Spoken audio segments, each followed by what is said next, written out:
Veritas alarms often go off due to three main reasons: sensor faults, tamper triggers, or system glitches. Sensor faults occur when sensors like motion detectors have low batteries, are misaligned, or experience environmental interference. Tamper triggers activate if the panel or sensor cover is opened without disarming.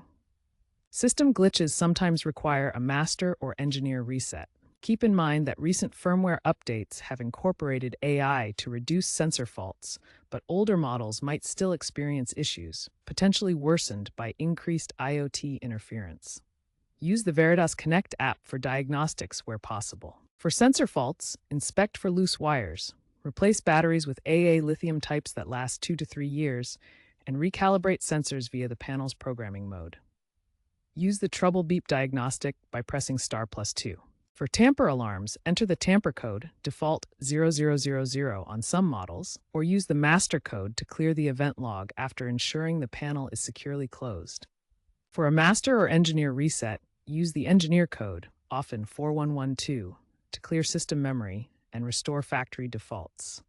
Use this for persistent faults after checking sensors. Consult your Veritas manual and keep firmware updated to prevent exploits. Security experts recommend this as a last resort after verifying sensor integrity.